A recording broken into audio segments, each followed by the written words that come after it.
Saludos para todos ustedes, mis hermanos y amigos. Les damos la cordialmente bienvenida a cada uno de ustedes en las redes sociales. Este es su programa La Verdad os hará libre con el hermano Horacio. Vamos a continuar con la enseñanza de las Escrituras, una serie que he venido dando por varias semanas y voy a concluir en este video para continuar con otro más estudio acerca de la palabra de Dios. La semana pasada me quedé hablando acerca de los manuscritos y estuve hablando acerca de la Septuaginta, los 70s. Voy a continuar con el último manuscrito llamado el Pentateuco Samaritano. Esta es una raza que fue creada en Israel debido a la conquista de los asirios,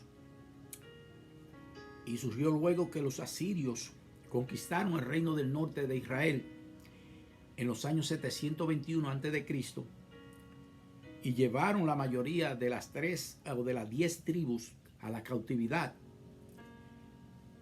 Sarón, el rey de Asiria, mandó muchas de la gente idólatra de sus provincias orientales a Israel.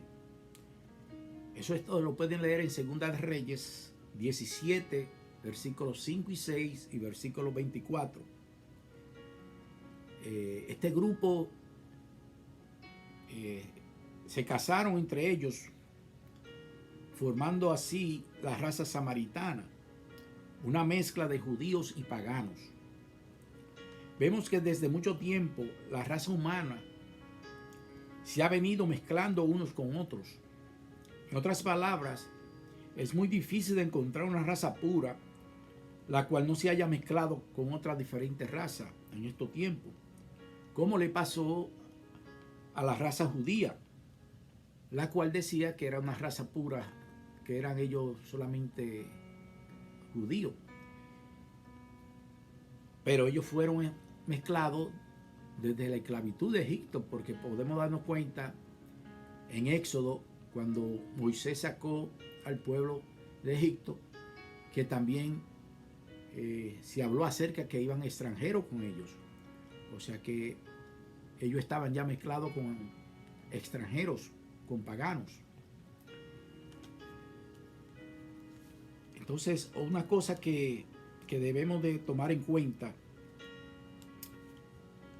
es que todos somos del linaje de los 3 hijos de Noé después del diluvio.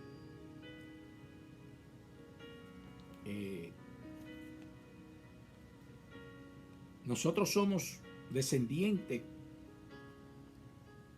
de esos 3 hombres que quedaron, los 3 hijos de Noé, y también somos descendientes de Abraham, puesto que Noé era descendiente de Abraham. En otras palabras, lo que quiero traer es que todos provenimos de esos 3 hombres primitivos, y de ahí es que se forma la raza humana del día de hoy, la cual está en existencia. Quise traer este conocimiento para si alguno quiere escudriñar por medio de las redes sociales su linaje de parte de su familia, lo puede hacer y puede tener un conocimiento de cuál de los 3 hijos de Noé su familia pertenece. Bendito sea el nombre de Jesús. Voy a continuar entonces siguiendo con las razas samaritanas. Vamos a saber cómo fue creado el manuscrito, el Pentateuco Samaritano.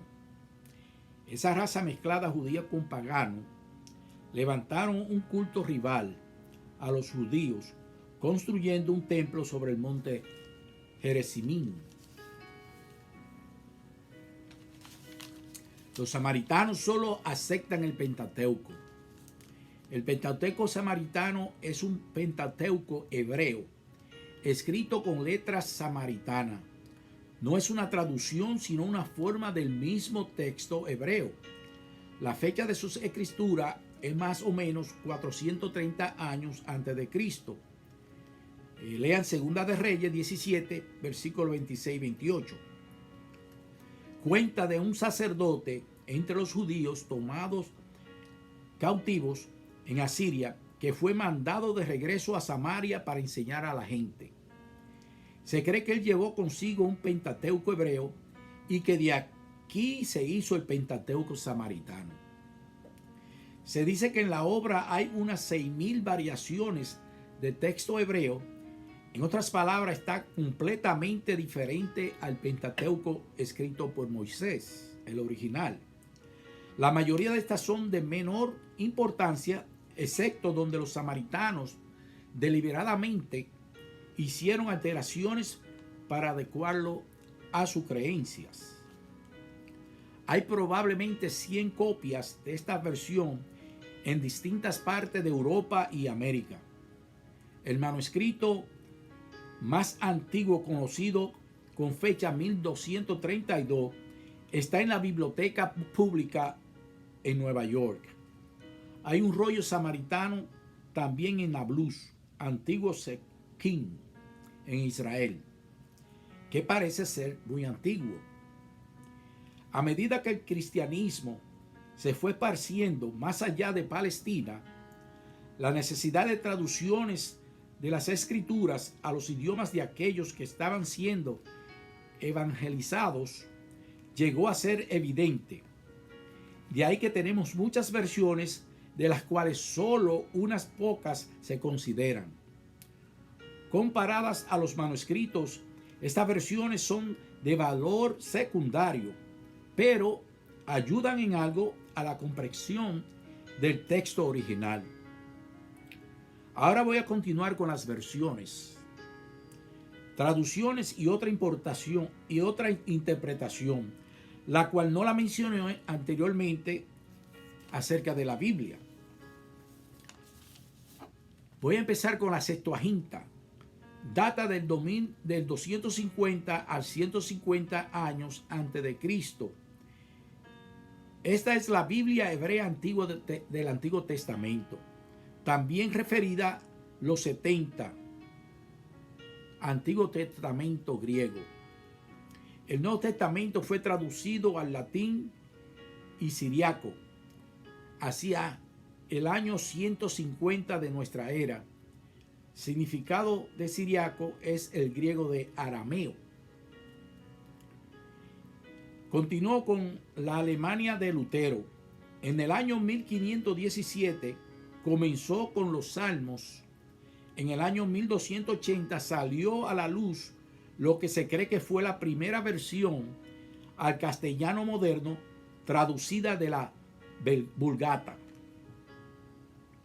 En años 1569, Casiodoro de Reina por primera vez sacó a la luz una versión castellana directamente del hebreo y del griego.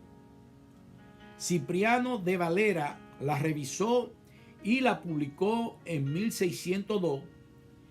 Esta obra ha sido revisada varias veces para adaptarla a las transformaciones del idioma, usándose en la actualidad las revisiones del 1909, 1960 y 1977. Continuó con la Biblia Jerusalén. Es una traducción de una versión francés al castellano hecha por la Iglesia Católica. La versión al latín, llamada la Vetus Latina, fue antes a la Vulgata alrededor de finales del siglo II y principios del siglo III. Las versiones latinas, sabemos que la primera Biblia en inglés fue hecha del latín. Continuó con el antiguo latín. Esta data es una fecha muy temprana, posiblemente tan antigua como el año 150 de nuestra era. Existen alrededor de 20 copias. Es de esencial importancia como testigo de la genuinidad del texto bíblico por su antigüedad y su fidelidad al texto que traduce. Voy a continuar con la Vulgata Latina. Vulgata significa común o corriente. Traducida en el siglo IV por Jerónimo al latín vulgar del hebreo y el griego, y fue hecha por la Iglesia Católica y la usa actualmente la Iglesia Católica, la Vulgata. Esta es una gran versión de la Biblia en el idioma latino a causa de la gran cantidad de errores de los copistas de la antigua versión latina. Damaso, obispo de Roma, obtuvo los servicios de Jerónimo para producir una revisión como norma autoritaria para la iglesia que habla latín o la habla latina. Esto lo hizo en Belén. El Nuevo Testamento 382-383 y el Antiguo Testamento 390 al 405. Es escasamente posible sobreestimar la influencia de la Vulgata de Jerónimo sobre la Biblia en inglés. Durante más de 1000 años, todas las traducciones de las Escrituras en Europa Occidental fueron basadas en esta obra. Eventualmente, de la Vulgata fue hecha la Biblia oficial de la Iglesia Católica Romana, y lo es hasta el día de hoy. En realidad, la Biblia Católica Romana en español es una traducción de una traducción, y no es como la Biblia protestante, una traducción del idioma original griego. Después del invento de la imprenta, en 1450, la Vulgata fue el primer libro impreso de máquina movible, año 1455. Ahora voy a explicar acerca de los libros apócrifos. Libros apócrifos significa falso o fingido o escondido. Eso es lo que significa libros apócrifos. Dicho de una obra especialmente literaria, puede significar de dudosa autenticidad en cuanto al contenido o a la atribución. Es otro significado de apócrifos. Este término se aplica a un número de libros y escritos que aparecen en la versión griega de los 70 o la Septuaginta, pero que no aparecen en la Biblia hebrea. Posteriormente, casi todos ellos, al siglo III antes de Cristo, pasaron de la Septuaginta a la versión latina Vulgata y a todas las versiones antiguas y modernas hasta comienzos del siglo XIX. La sinagoga no los consideraba en absoluto libros inspirados. Ciertos autores de los mismos libros le niegan la inspiración, por lo cual no forman parte del canon judío. Jesús no los cita jamás y tampoco los apóstoles. La Iglesia Católica lo acepta como canónicos. Lutero y la Reforma también los rechazó como canónicos, pero reconoció que son útiles para ser leídos, aunque otros maestros del protestantismo lo consideran inútiles. En mi humilde opinión, ellos pueden ser útiles para referencia y para tener una clara ubicación de ciertos eventos históricos que sucedieron, pero nada más, puesto que no son libros inspirados. Esa es mi humilde opinión.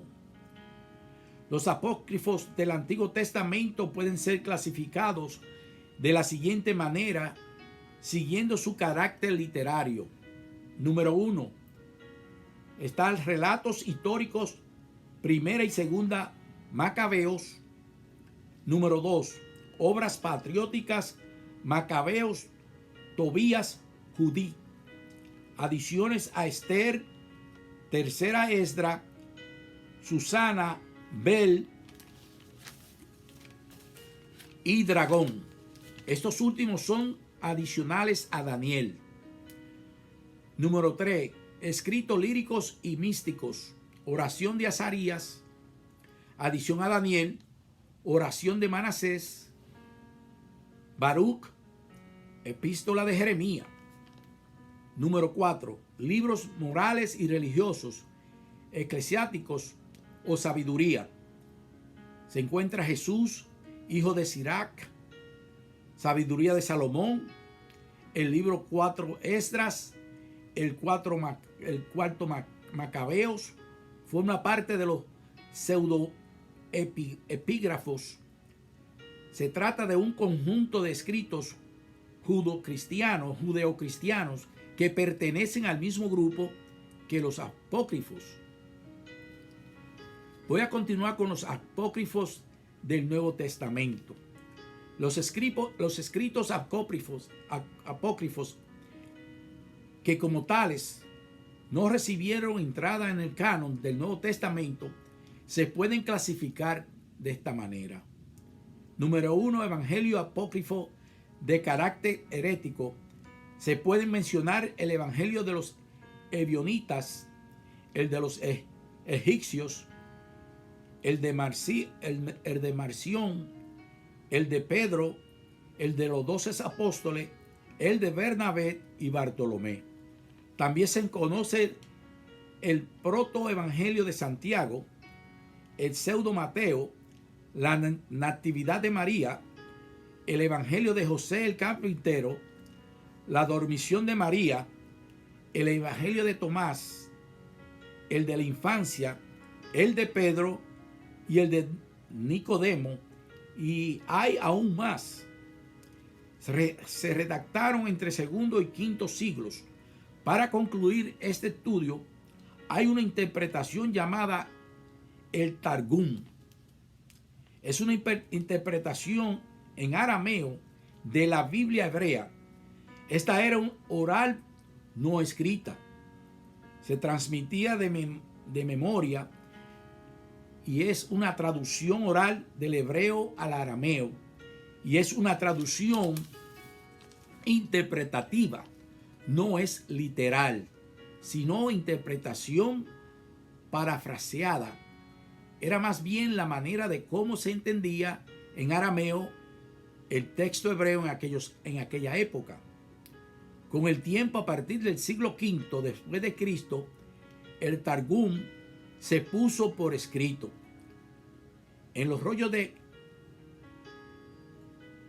Qurán o rollos del Mar Muerto se encontró el Targum de Job. El Qurán o rollo del Mar Muerto son los textos hebreos más antiguos. También los hay en arameo y griego. Para terminar este estudio o esta serie de escrituras, voy a terminar con la evidencia para textos bíblicos. El crítico bíblico sincero usa 3 fuentes principales de evidencia para determinar las palabras exactas, las más cercanas a los manuscritos originales. Nos hemos referido previamente a 2 de estos, cuáles son los manuscritos y las versiones. Una tercera fuente útil debe ser considerada, aquella de las escrituras de los padres primitivos de la iglesia. A estos hombres se les llamaba padres, que es sinónimo de maestro. Estos fueron los grandes dirigentes teólogos, maestros y doctos de los primeros siglos después de Cristo. Estos hombres eran cristianos dedicados y escribían sermones, comentarios y armonías. Ellos contenían fervorosamente por la fe en contra de las incursiones paganas. Así que hasta aquí termino este maravilloso estudio de las Escrituras, para que la próxima semana vamos a continuar con una nueva enseñanza. Espero que este estudio de las Escrituras le haya traído buen beneficio para usted, que le haya traído conocimiento Y de esa manera que vamos a ir creciendo y dando fruto poco a poco, mediante vayamos teniendo más conocimiento acerca de cómo nos trajeron las escrituras al libro de hoy, la Biblia. Así que mis hermanos y amigos, les damos las gracias por su sintonía y espero que Dios le continúe bendiciendo con mucha sabiduría y entendimiento para que sigamos escudriñando su palabra y encontrando más de su verdad, la cual os hará libre. Dios les continúe bendiciendo grandemente. Será hasta la próxima. Bendiciones.